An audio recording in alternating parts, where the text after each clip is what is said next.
اور ان کو پھر ان گھروں کو ان جی پی آر ایس سگنل پہ سمس کے نشانوں پر بنایا گیا ہے، مارا گیا ہے۔ تو یہ بہت ایکٹیو ہیومن انٹیلیجنس، وہاں پر ہم نے چپس لانچ کی ہوئی تھی، پاکستان نے ان چپس کے سگنل سے پکڑ کے مارا گیا ہے۔ تو کافی بھاری نقصان ہوا ہے افغانستان میں، ٹی ٹی پی کا، آئی ایس کا اور سب کا۔ ابھی بی ایل اے کا کوئی نقصان سامنے نہیں آیا ہے، بی ایل اے کے ٹارگٹس نہیں تھے، یہ ٹی ٹی پی اور آئی ایس کے ٹارگٹس تھے۔ مزمل صاحب، بارڈر پار سے ہونے والی دہشت گردانہ کارروائیوں کے لیے حالیہ جو اسٹرائکس ہے، حالیہ پیش رفت ہے، یہ مور دین انف ہے یا پاکستان کو فیلڈ مارشل کی قیادت میں بطور ہارڈ اسٹیٹ مزید لگاتار مؤثر سخت جواب ابھی دینا ہوگا آگے، اور آپ اس جواب کو آگے کنٹینیو ہوتا ہوا دیکھ رہے ہیں؟ نہیں، میرے خیال میں اگر تو یہ اکیلی یہ کارروائی ہے تو پھر تو بے لذت گناہ ہے۔ اچھا، میں کہوں گا اگر آپ نے یوں ایک دن کرنا تھا تو یہ گناہ بے لذت ہے، نہ اس سے افغان طالبان کو عقل آنی ہے، نہ ہمارے مقاصد حل ہوں گے۔ ہم نے پہلے بھی ایک دن سٹرائک کر کے اس کے بعد سفارتکاری میں چلے گئے تھے، آپ کو پتہ ہے اس کے نتیجے میں جو ہمیں ہیومن انٹیلیجنس موجود بھی تھی وہ لوز ہو گئی، کیونکہ انہوں نے اپنے ٹھکانے بدل لیے۔ تو اب جو ہم نے انٹیلیجنس یوز کی ہے یا ہے، تو ہمیں اس کو ایک مسلسل عمل بنانا چاہیے۔ میں تو پاکستان کی جو میری آج جتنے لوگوں سے بات ہوئی ہے، جو میں نے پبلک پلس حاصل کرنے کی کوشش کی ہے، پبلک پلس یہ ہے کہ روزانہ رات کو بمباری کی جائے۔ وہ کہتے ہیں کوئی ناغہ نہیں ہونا چاہیے، اور میں یہ نہیں کہتا آپ روزانہ رات کو بمباری کریں یا ڈیلی کرنا شروع کر دیں، لیکن ایک کنٹینیوٹی نظر آنی چاہیے، اور اس کا ایک تسلسل ہونا چاہیے، اس کا ایک وار گیم ہونی چاہیے، ایک روڈ میپ ہونا چاہیے، ایک ٹارگٹ اچیومنٹ ہونی چاہیے، اور اس کے کیلکولیٹڈ ریزلٹس پاکستان کی قوم کو نظر آنے چاہیے۔ اگر یہ ون ڈے ایکٹیویٹی تھی جیسے اکتوبر میں کی گئی تو یہ فروٹائل ہے، پھر اس کا کوئی فائدہ نہیں ہے، پھر یہ ایک آئی واش ہے۔ آپ کہہ لیں کہ آپ کا ایک کرنل مرا تھا، آپ نے دوسری طرف بمباری کر دی، لوگ کہیں گے فوجی مرتے ہیں تو آپ بدلہ نہیں لیتے، کرنل مرتا ہے تو آپ بدلہ لیتے ہیں، افسروں کے لیے آپ کی اور پالیسی ہے، جوانوں کے لیے اور پالیسی ہے۔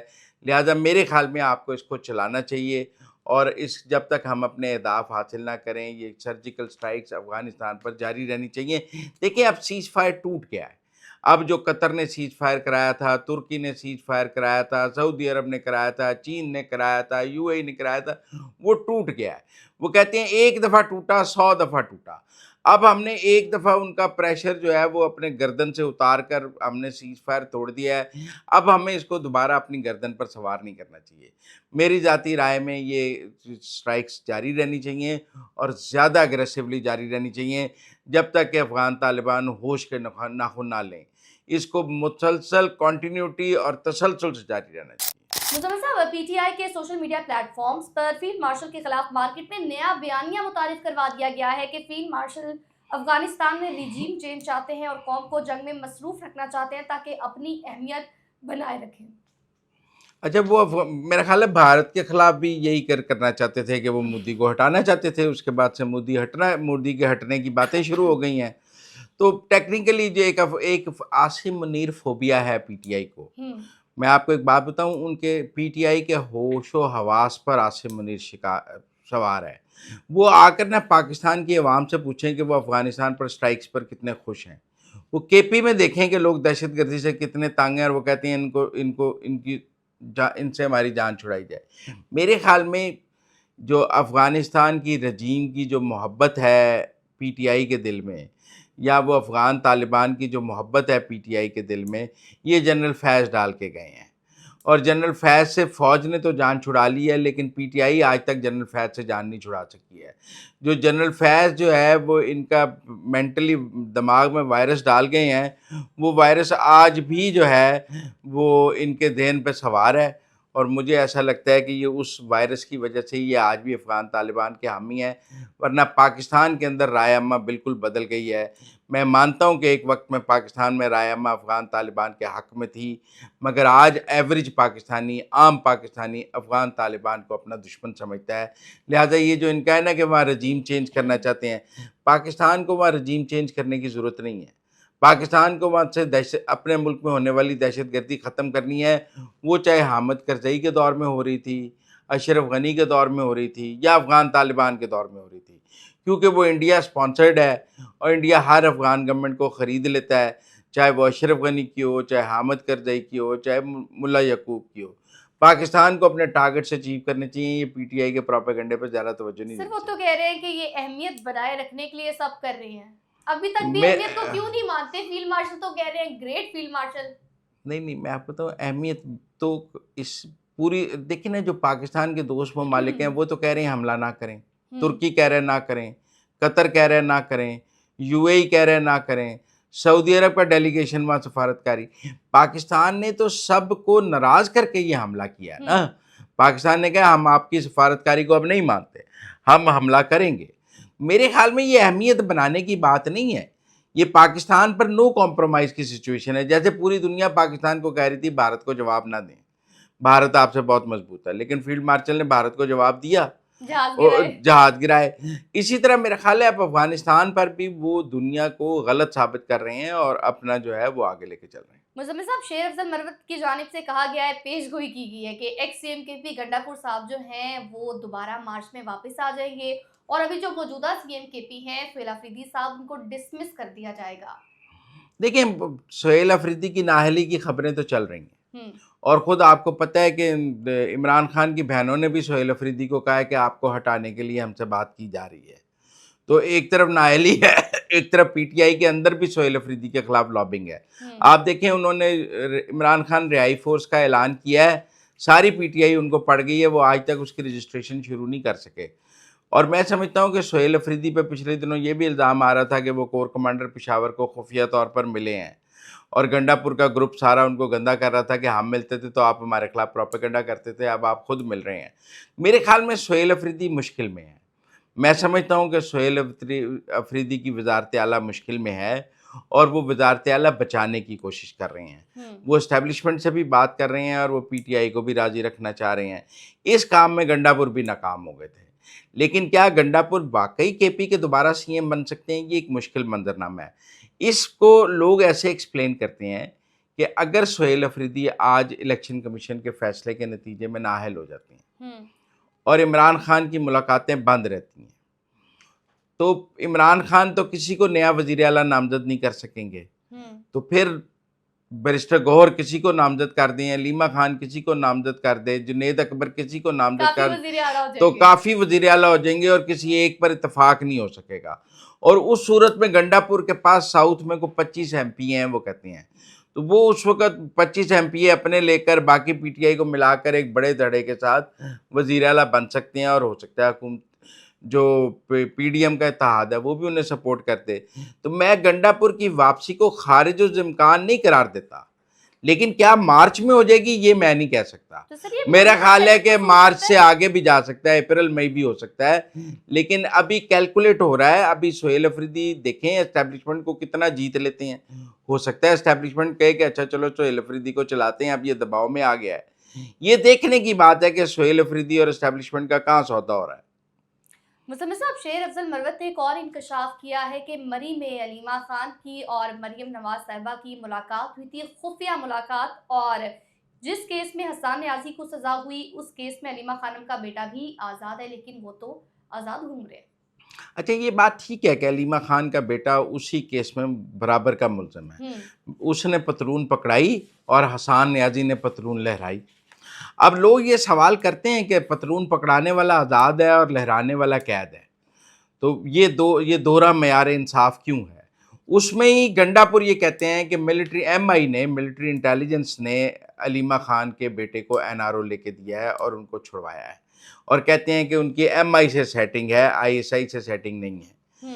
اب میں نہیں سمجھتا کہ مریم نواز اور علیمہ خان کی کوئی ملاقات ہو سکتی ہے, اور نہ میں سمجھتا ہوں علیمہ خان مریم نواز کو ملیں گی, نہ مریم نواز علیمہ خان کو ملیں گی.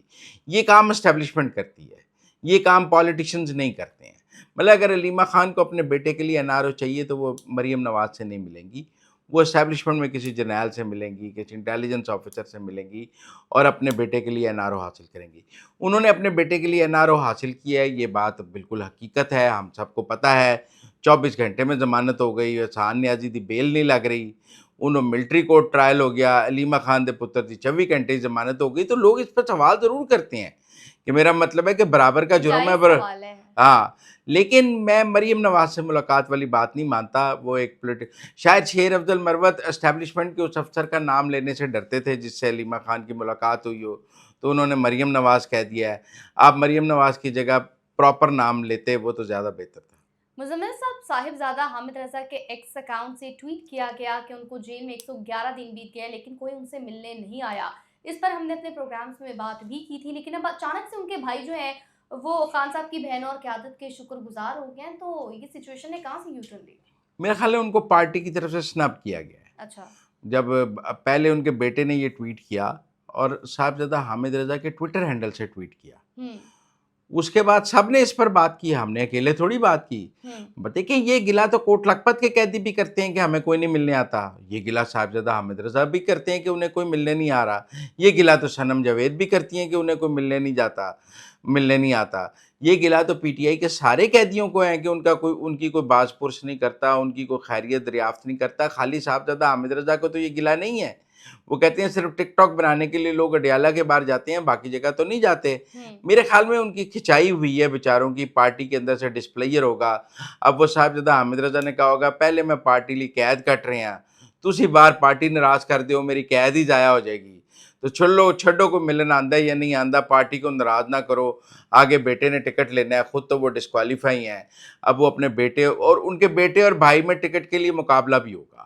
آپ یہ سمجھیں کہ وہ صاحبزادہ حامد رضا بیٹے کو ٹکٹ دلانا چاہتے ہوں گے, بیٹے کے باپ کے لیے جذبات اور بھی ہوں گے, اور بھائی بھی ٹکٹ لینا چاہتا ہوگا کہ اب بڑا پر آگے سے ہٹ گیا تو اب میری باری ہے, میں لے لیتا ہوں. دونوں صاحبزادہ فضل کریم کے بیٹے ہیں. پہلے صاحبزادہ حامد رضا نے صاحبزادہ فضل کریم کی گدی سنبھالی, اب ان کا بھائی چھوٹا سنبھالنا چاہتا ہوگا.